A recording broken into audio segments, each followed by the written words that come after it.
సరే అమ్మాయి ప్రియా, నువ్వు మంచి పౌష్టికాహారం తీసుకో. అలాగే మసాలాలు తినకు, బిడ్డకు ఇబ్బంది కలుగుతుంది. అవును అత్తయ్య గారు, మీరు అన్నారు కదా ఏదో ఫంక్షన్ చేద్దామని. షో. అమ్మాయి ప్రియా, నువ్వెక్కడికి వెళ్తున్నావు? నేను ఫ్రెష్ వస్తాను బామ్మగారు.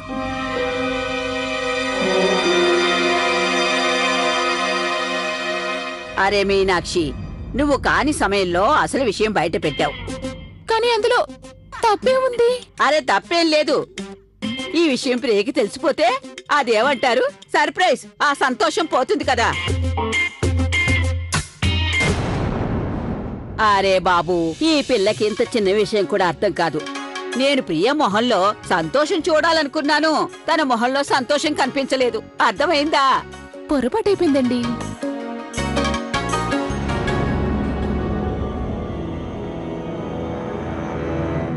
టూ ఓ క్లాక్ మీటింగ్ ఉందా? See you then. బాయ్.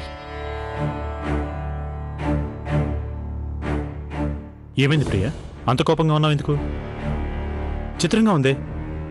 నేను ఫోన్ చేస్తే ఫోన్ లిఫ్ట్ చేయవు, ఎదురుగా ఉన్న జవాబు చెప్పు. అసలు నీ ప్రాబ్లం ఏంటో చెప్పు. నా ప్రాబ్లం ఏంటో నీకు బాగా తెలుసా? అది సాల్వ్ చేయడానికే నేను హాస్పిటల్కి వెళ్ళాను. ఏమన్నా నువ్వు విన్నదే నేను చెప్పాను. నేను అబార్షన్ చేయించుకోవడానికి హాస్పిటల్కి వెళ్ళాను. అయినా ఇందులో షాక్ అవ్వాల్సిన అవసరం ఏముంది ఆదిత్య? నేను నీకు ముందే చెప్పాను కదా, నేను ఈ బిడ్డని కనలేనని. నాకు ఈ బిడ్డ అవసరం లేదు. కానీ నాకు ఈ బిడ్డ కావాలంతే. Doesn't matter. ఎందుకంటే తల్లి అయ్యేది నేను, బాధ్యతలు తీసుకోవాల్సింది నేను. పిల్లలు పుడితే నా లైఫ్ అంతా మిస్ అవుతుంది. అది జరగడం నాకేమాత్రం ఇష్టం లేదు. అంత తెలియగా నువ్వు అమ్మనయ్యేది ఎలాగా అన్నావుగా? కనీసం నీకు దాని అర్థం తెలిసినా బాగుండేది. లేక అసలు నీకు తల్లయ్యే అర్హత లేదనుకుంటున్నాను. I can't believe this Priya.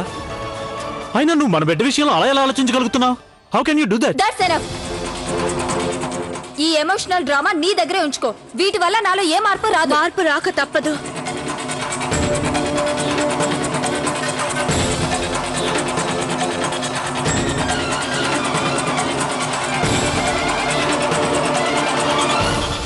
ఆది బావా, ఐఎమ్ రియల్లీ సారీ. నేను ఇలా వచ్చి మాట్లాడకూడదు. అది నాకు ఈ విషయం గురించి మొత్తం తెలుసు. నేను మీకు చెప్పాలని ఉదయం వచ్చాను, కానీ చెప్పలేకపోయాను. అందుకే నేనే హాస్పిటల్కి వెళ్ళాను. బావా, నాకు బాగా తెలుసు ఇది మీ పర్సనల్ మ్యాటర్. నేను ఇంటర్ఫీర్ అవ్వకూడదు. మరెందుకు అవుతున్నావు? నేను నీకు చాలా సార్లు చెప్పాను నువ్వు నా లైఫ్ నుంచి దూరంగా ఉండమని. ఇక వెళ్ళు. అక్క ప్లీజ్ నా మాట వినండి. Don't talk anymore.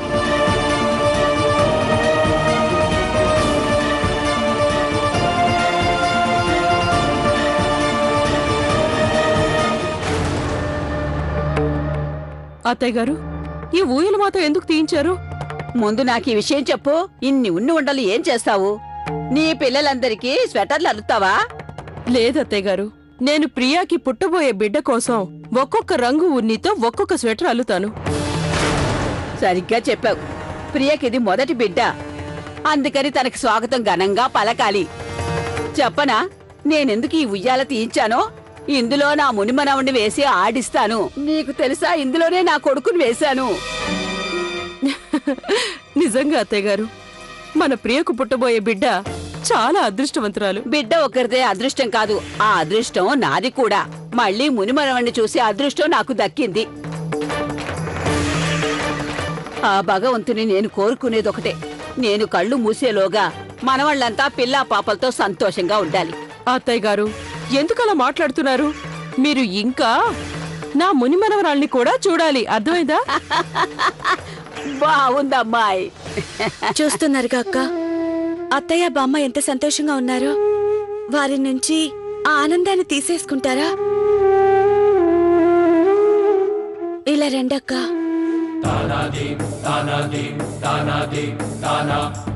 ఎక్కడికి లాక్కెళ్తున్నావు నన్ను? లవ్లీ, మమ్మీ ఇది ఎవరి కోసం? ఇవా మీ ప్రియా చిన్న ముంది కదా, తను నీకోసం ఒక చిన్నారి చెల్లెల్ని ఇవ్వబోతోంది. ఇవి ఆ పాప కోసమే.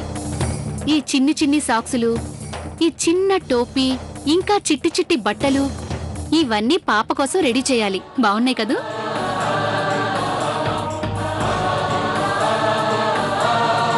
మీనాక్షిదేవి గారు అసలు ఏం అర్థం కావట్లేదు. ప్రియా ఆదిలకు పుట్టబోయే బిడ్డకు ఏం గిఫ్ట్ ఇవ్వాలి? అదేంటంటే కిట్టు గారు, ఇంట్లో అందరూ ఏదో ఒకటి స్వయంగా తయారు చేసిస్తున్నారు. మనకైతే అల్లికలు కుట్లు అలాంటివి చేతకావు కదా. సరే అయితే నువ్వు నేను మన ఇద్దరం కలిసి ఒక అందమైన ఉయ్యల చెక్కలతో చేసి చూద్దాం. అయ్యయ్యో, మీకు తెలీదా? బామ్మగారు మావయ్య గారి చిన్ననాటి ఊయల్ని ఆది ప్రియుల బిడ్డకి గిఫ్ట్ గా ఇవ్వనున్నారు. అవునా? అయితే మనం ఏం చేద్దాం? నాన్న, దీంతో మనం ఏదైనా టాయ్ చేసి ఆ పాపకి ఇస్తే. టాయ్స్ లాంటివి ఏం చేసి ఇవ్వగలం? అదండి పట్టీలు. ఏమండి మనం పంచేద్దాం. మన ఇద్దరం కలిసి ఒక అందమైన కాలి పట్టీలు చేయించేద్దాం.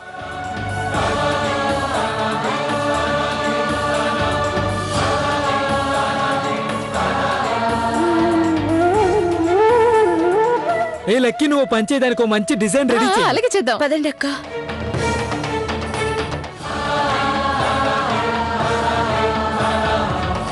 చూసారా అక్క ఎంత సంతోషంగా ఉన్నారో? ఆ సంతోషం ఎందుకో తెలుసా? మీరిచ్చే బిడ్డ కోసం.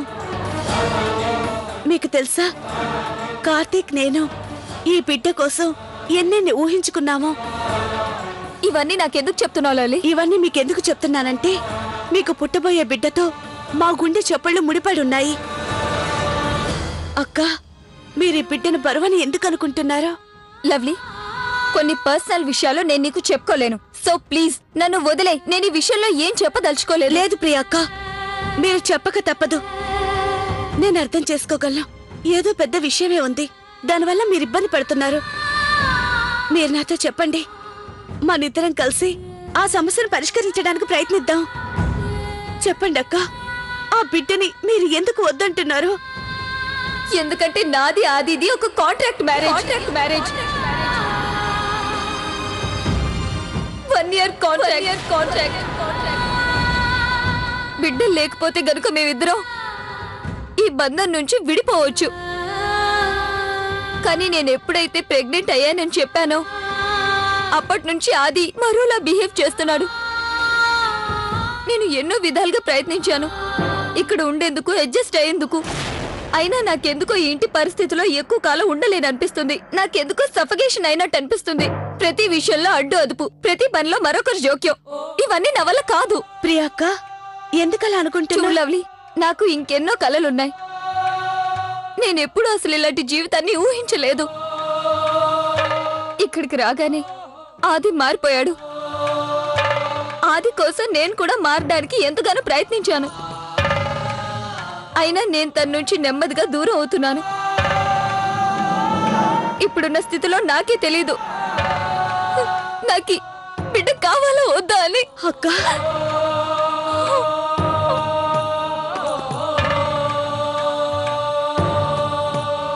అక్క, మీరు లోపల ఇంతగా కుమిలిపోతున్నారా? ఆదిబావుతో మాట్లాడండి. ఆయన మిమ్మల్ని ఎంతగానో ప్రేమిస్తున్నారు. ఖచ్చితంగా అర్థం చేసుకుంటారు. మీరిద్దరు కూర్చొని మాట్లాడుకొని ఆలోచిస్తే ఈజీగా పరిష్కరించుకోగలరు, హాయిగా ఉండగలరు. అంతే అక్క, ఆదిబావుకు ఒక్క ఛాన్స్ ఇచ్చి చూడండి. అక్క, నాకు తెలుసు మీ పర్సనల్ విషయాలు మాట్లాడుతున్నానని. అయినా నేను మీకు మళ్ళీ చెప్పేదేంటంటే, ప్లీజ్ మీరు అబార్షన్ చేయించుకోకండి. అప్పుడే మీకు మీ బిడ్డకి మంచిది.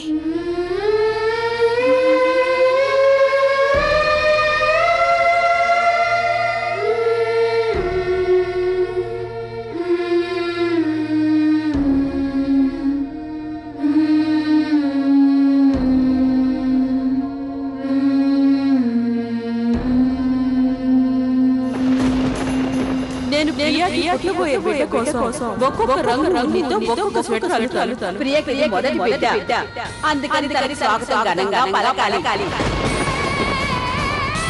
మీ ప్రియ చిన్న ముందు కదా, తను నీ కోసం ఒక చిన్న చెల్లెల్ని ఇవ్వబోతోంది. ఇవి ఆ పాప కోసమే. ఈ చిన్ని సాక్సులు, ఈ చిన్న టోపీ, ఇవన్నీ పాప కోసం రెడీ చేశాను. ఏమండి, మన ఇద్దరం కలిసి ఒక జత అందమైన పట్టీలు చేయిద్దాం. ఆ పట్టీల్ని ఆ పాపకి వేసి అప్పుడు ఆడిస్తుంటే కళ్ళు చాలా బాగుంటుంది. మీకు పోయే బిడ్డతో మా గుండె చప్పళ్ళు ముడిపడి ఉన్నాయి. ఎంత సంతోషకరమైన వార్త. నేను ఇంకా ఏమైంది కంగారు పడ్డా. నేను ఇప్పుడే వీళ్ళందరికీ చెప్పొస్తాను. ఇప్పుడే మాకు ఆది చెప్పాడు. మేము మళ్ళీ ఏమండి మన ఇద్దరం కలిసి ఒక జత తను నీ కోసం ఒక చిన్న చెల్లెలు ఇవి నేను ప్రియాకి పోయే కోసం ఒక్కొక్క రంగుతో ఒక మాసం కలుపుతాను. అమ్మాయి ప్రియా, జాగ్రత్త. పర్వాలేదులే, ఇలాంటి స్థితిలో ఇలా జరగడం సహజం. నెమ్మదిగా పద, నీ గదిలో విశ్రాంతి తీసుకుందో గాని. పద.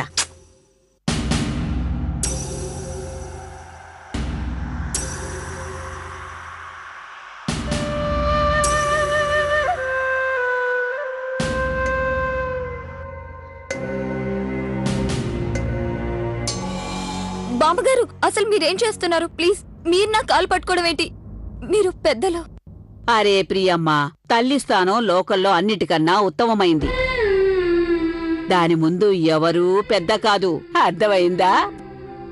అయినా గాని ప్లీజ్ బామ్మగారు, నాకు ఇలాంటి వద్దు ప్లీజ్. ప్రియా, నువ్విప్పుడు తల్లివి కాబోతున్నావు. అదంత తేలికైన విషయం కాదు. స్త్రీకిది రెండవ జన్మ లాంటిది. అలాంటి వేళ సేవ చేయడం మన బాధ్యత తల్లి. అది ధర్మం కూడా. అమ్మాయి గౌరీ, మీనాక్షి, ఓసారి అందరూ ఇలా రండి. చెప్పండి బామ్మగారు. మీ అందరికీ తెలుసు కదా, ప్రియ తల్లి కాబోతుందని. తనని అన్ని వేళలా సంతోషంగా ఉంచాలి. తన భోజన విషయంలో శ్రద్ధ పెట్టాలి. తనకిష్టమైన వాటిని వండి పెట్టండి. అలాగే తనకి ఎలాంటి కష్టమైన పనులు చెప్పొద్దు. అర్థమైందా? సరే బామ్మగారు, మీరు చెప్పినట్టు చేస్తాను. అలాగే బామ్మగారు, ఈ రోజు ప్రియాక్కకు బాగా ఇష్టమైన పాస్తా చేస్తాను. సరేనా అక్క? అలాగే బామ్మగారు, నేనే స్వయంగా చేసి తీసుకొస్తాను. పాస్తాతో పంజాబీ స్పెషల్ చేద్దాం.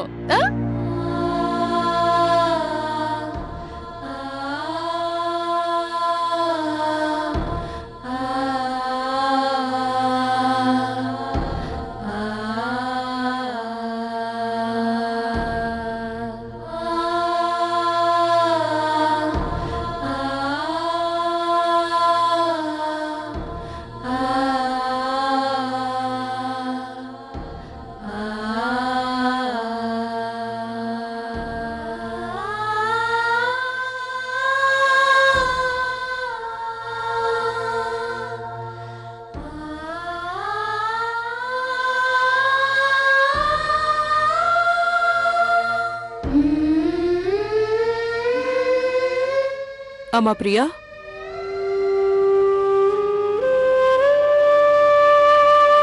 చూడు ప్రియా, నేను నీకోసం బాదం పాలు తీసుకొచ్చాను.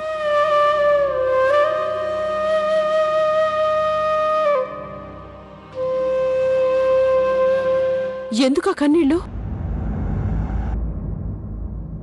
అంతా బానే ఉంది కదా? అమ్మా ప్రియా, ఏమైంది? ఎందుకు నువ్వు ఏడుస్తున్నావు? వద్దొద్దు, ఏడవద్దు తల్లి. ఆహా, నాకు అర్థమైందిలే. మీ అమ్మా నాన్నలు గుర్తొస్తున్నారా? మేమందరం ఉన్నాం కదా. మేము నీకు నీ బిడ్డకు ఏ చిన్న ఇబ్బంది కలగనివ్వం. అంతా మంచి జరుగుతుంది. నువ్వు నాకెంతో ఇష్టమైన కోడలివి.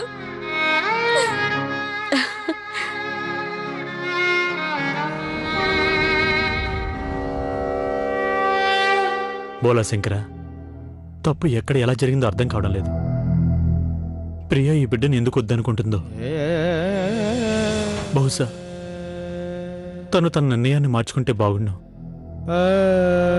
ఒకవేళ నేను నా నిర్ణయాన్ని మార్చుకుంటే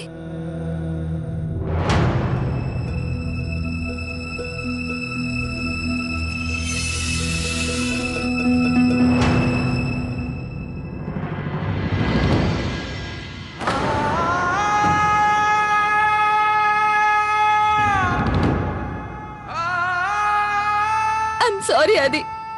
ఐఎమ్ సో సారీ. తల్లి కావడం అంటే ఏంటో నాకు ఈ రోజు అర్థమైంది.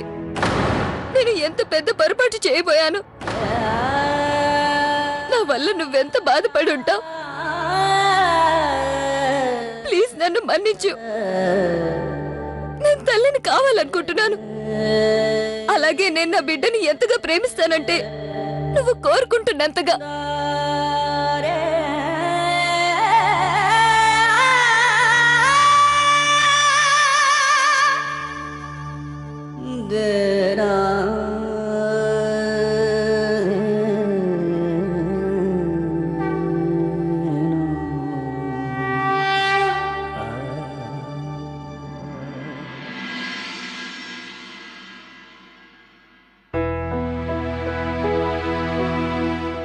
లవ్లీ. ప్రియా అక్క, లోపలికి రండి.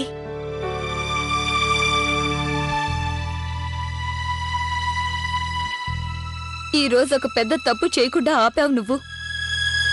దీనివల్ల ఇంట్లో వాళ్ళందరూ బాధపడేవారు. నన్ను నేను ఎప్పటికీ క్షమించుకోలేకపోయేదాన్ని. నేనేం చేయలేదు. ఈ నిర్ణయం స్వయంగా మీరే తీసుకున్నారు. లేదు లవ్లీ, నీ వల్ల నా తప్పు తెలిసొచ్చింది.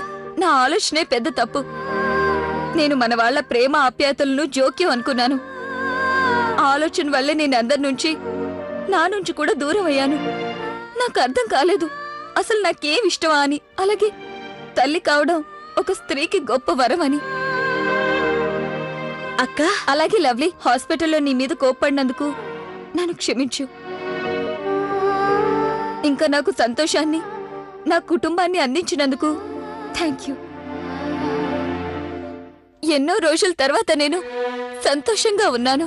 నేను కూడా చాలా సంతోషంగా ఉన్నాను మీరు ఈ నిర్ణయం తీసుకున్నందుకు.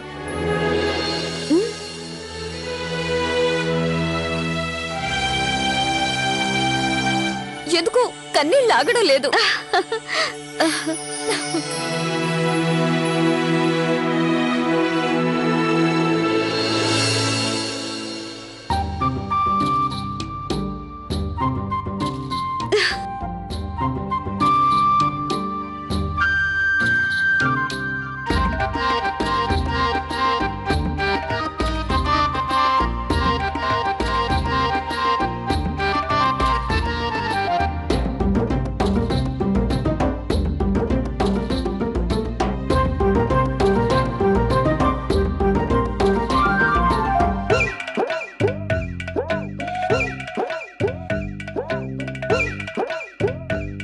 లవ్లీ,